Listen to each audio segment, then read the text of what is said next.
Hello guys, आपके अपने channel सुनने में फिर से बहुत बहुत स्वागत है। आज की इस वीडियो में हम डिस्कस करने वाले हैं एयर प्री हीटर एंड इसके हम एडवांटेज देखेंगे, जिसे हम एडवांटेज या पर्पस कह सकते हो आप। एडवांटेज और पर्पस देखेंगे and types of air pre heater कितने होते हैं वो देखेंगे एंड वर्किंग हम पूरे अच्छे से वर्किंग देखेंगे, डिस्कस करेंगे इस वीडियो में। ठीक है, तो चलिए करते हैं स्टार्ट। देखिए, सबसे पहले एयर प्री हीटर, इसके वर्ड्स में क्या मतलब समझ आता है। एयर प्री हीटर का मतलब, एयर मतलब क्या होता है हवा, प्री मतलब पहले, हीटर मतलब गर्म करना। तो हवा को हम पहले ही गर्म करें, इसे हम इस वर्ड मतलब ये समझा, हवा को पहले ही गर्म करें, that's mean air pre heater. Clear इतना।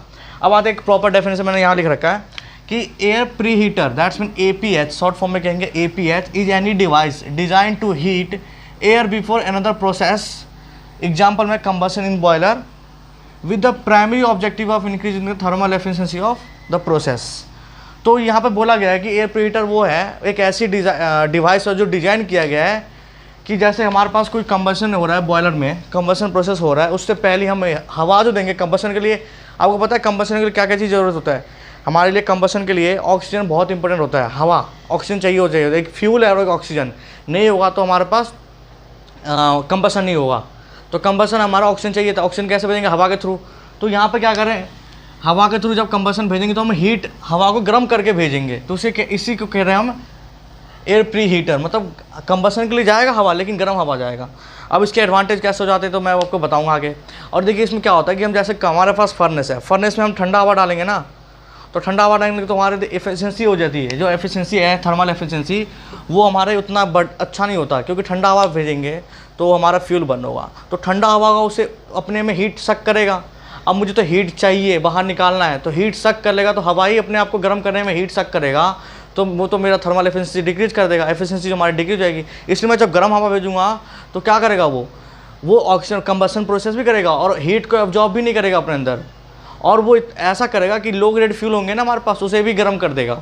लो ग्रेड फ्यूल जो होंगे, जैसे कि हमारे पास मॉइस्चर होगा किसी, मतलब मान लेते हैं कोल में, तो उसे भी गर्म कर देगा, मॉइस्चर हटा देगा।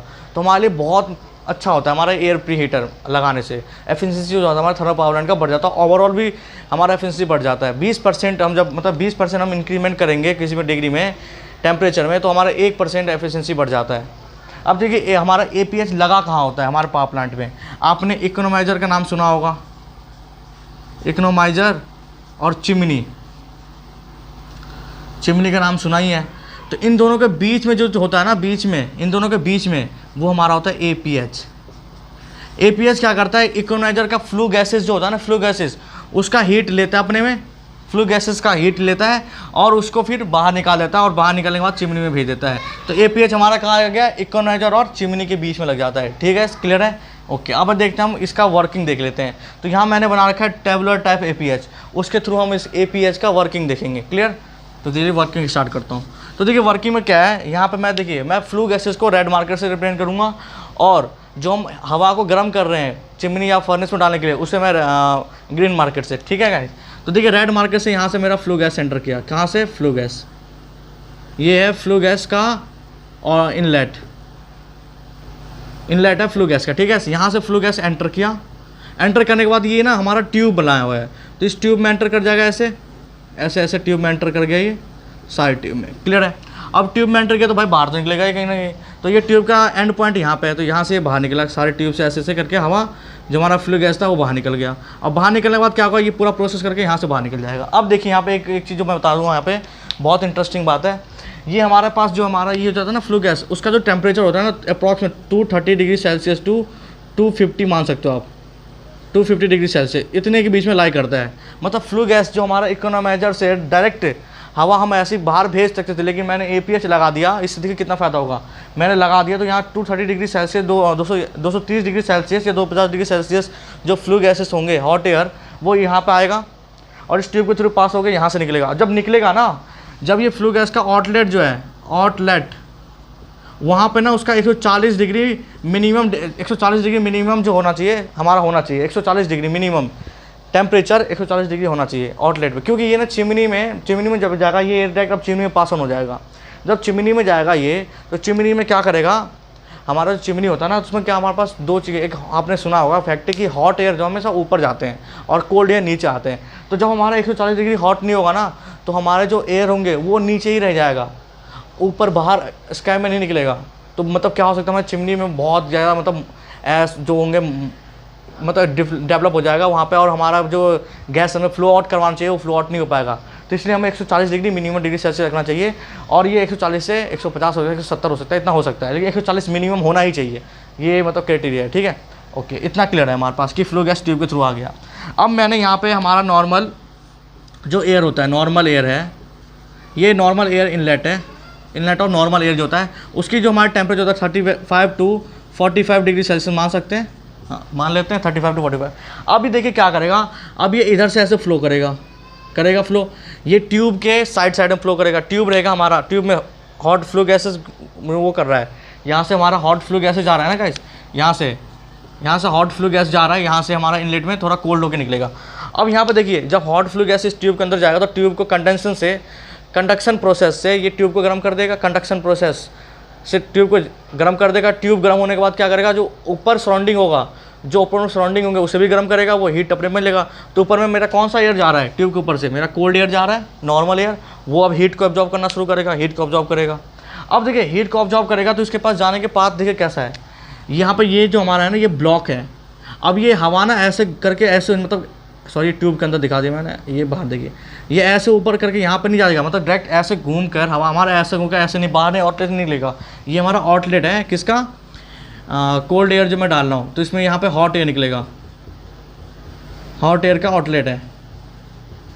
अब देखिए मैंने इसके पाथ में डिज़ाइन में कितने मतलब अच्छा डिज़ाइन है कि यहाँ पे देखिए इसके जो पाथ है ना इसमें ब्लॉक सिस्टम कर दिया है कि ये डायरेक्ट हवा ऐसे निकल के ऐसे न चले, शॉर्ट डिस्टेंस कवर ना करे। जितना लॉन्ग डिस्टेंस कवर करेगा हॉट एयर के साथ, मतलब इस हॉट ट्यूब के साथ, तो ये कितना और ज़्यादा गर्म होगा वाटर, मतलब वाटर बोल रहा हूँ एयर। तो यहाँ से देखिए ऐसे फ्लो करेगा, ये घूमकर ऐसे जाएगा, ये यहाँ से पास होने को पूरा, मतलब देखिए हम इतने से छोटे से गैप में कितने लॉन्ग डिस्टेंस कवर करवा रहे हैं इसको। तो जब ये लॉन्ग डिस्टेंस कवर करेगा ना तो ये और अपने आप में मतलब ज़्यादा हीट को एब्जॉर्ब करेगा। तो हीट को एब्जॉर्ब करके बाहर में हमारा जो हो जाता है ना 130 से लेके 150 डिग्री सेल्सियस के बीच में लाई करता है ये। मतलब बताइए हमने 35 से 130 डिग्री तक बना दिया, 35 डिग्री से 130 डिग्री तक हमने इसको इंक्रीजमेंट दे दी, इस नॉर्मल एयर को 130 डिग्री सेल्सियस तक हमने गर्म कर दिया। अब बताओ इस डिग्री इतने डिग्री तक गर्म कर दिया हमने, तो इसमें हमारा लॉस है प्रॉफिट है, लॉस है प्रॉफिट ही होगा ऑलवेज, क्योंकि अब मेरे को कंबशन करवाऊंगा तो वहाँ पे मेरे को जो मॉइस्चर जिसमें होगा कार्बनिक पार्टिकल्स में मॉइस्चर होगा कोल में, उसे भी वो गर्म कर देगा और उसे भी अच्छे से कंप्लीट कंबशन करवा देगा। तो इसका प्रोसेस आपको क्लियरली अच्छे से समझ आ गया होगा। देखिए यहाँ से मैं फिर से बताऊँ, यहाँ से फ्लो गैस आता है ट्यूब के थ्रू और यहाँ से आउटलेट से बाहर निकल जाता है।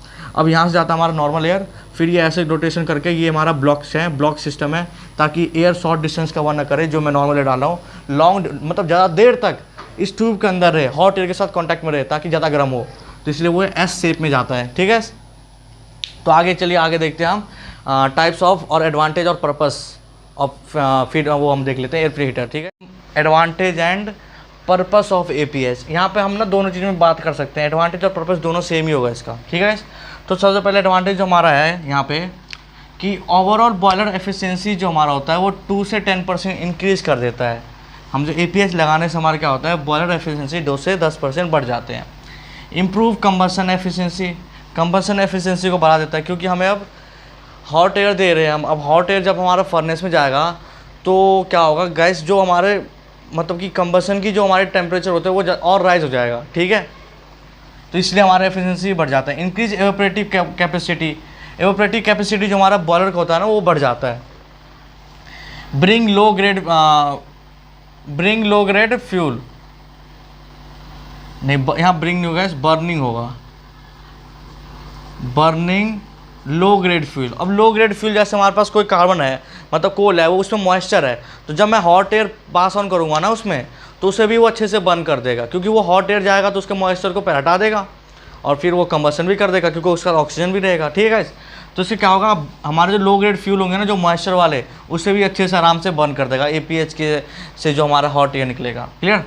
अब less air is required for combustion, हमारा बहुत कम हवा मतलब कि लेस एयर रिक्वायर्ड होता है कंबशन की, ज़्यादा हमें देने की जरूरत नहीं पड़ती। अब आते हैं unburnt particles are less. Unburnt जब भाई अच्छे से कंबशन होगा, कंबशन अब अच्छे से हो रहा है, पूरे एकदम टोटल कंबशन हो रहा है, तो जब अच्छे से कंबशन होगा तो क्या हो जाएगा हमारा, उसमें कार्बन पार्टिकल्स बचेंगे ही नहीं, अच्छे से पूरे बर्न हो गए, सब ऐसे में बदल जाएंगे। Use waste heat. अब वेस्ट हीट कैसे, हम यूज वेस्ट हीट कैसे कर रहे हैं, जैसे कि जैसे मैंने बोला था ना, वो किससे आता है, इकोनोमाइजर का हीट लेता है। इकोनोमाइजर के फ्लू गैस के जो हीट आते हैं बाहर, उससे हम क्या करते हैं, इसमें फ्लो करवाते हैं।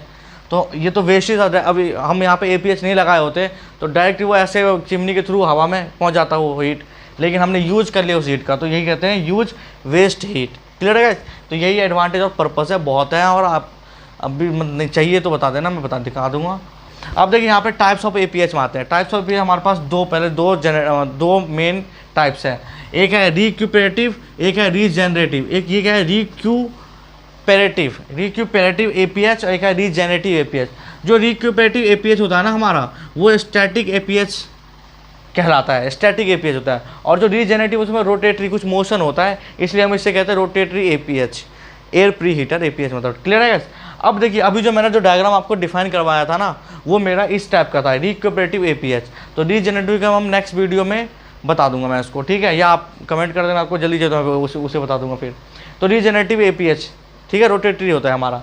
तो मैं बोला ना आपको रिक्यूपरेटिव बताया था। रिक्यूपरेटिव में कौन सा टाइप बताया, उसके भी दो टाइप होते हैं, क्योंकि हमें अपने नीड के हिसाब से बनाते हैं। तो जो हमारे पास होते हैं, मैंने जो अभी बताया था वो था टेबुलर APH, क्योंकि उसमें ट्यूब था। अब उसमें मैं ट्यूब की जगह प्लेट लगा दूँ हीट ट्रांसफर के लिए, प्लेट, तो उसे कहेंगे plate APH, plate type APH। Clear है? तो देखिए रिक्यूपरेटिव APH में दो टाइप था, टेबुलर एंड प्लेट। तो हमने किसके बारे में पढ़ा, प्लेट। अब टेबुलर के बारे में, टेबुलर के बारे में हमने पढ़ा भी, डिस्कस किया कैसे वर्क करता है वो। अब वहीं ट्यूब की जगह मैं प्लेट लगा दूँ तो वो क्या हो जाएगा, प्लेट टाइप APH। तो ये दोनों रिक्यूपरेटिव APH में आ जाता है हमारा, एयर प्री में। और रीजेनरेटिव का मैं नेक्स्ट वीडियो में बता दूंगा आपको, ठीक है। तो आज के लिए बस इतना ही करते हैं गाइस। चैनल पर नए हो तो जरूर सब्सक्राइब कर लेना, लाइक शेयर और अपने दोस्तों का बहुत ज़्यादा शेयर किया करो वीडियो को। चलता हूँ, बाय बाय, नेक्स्ट वीडियो मिलेंगे। जय हिंद, जय भारत।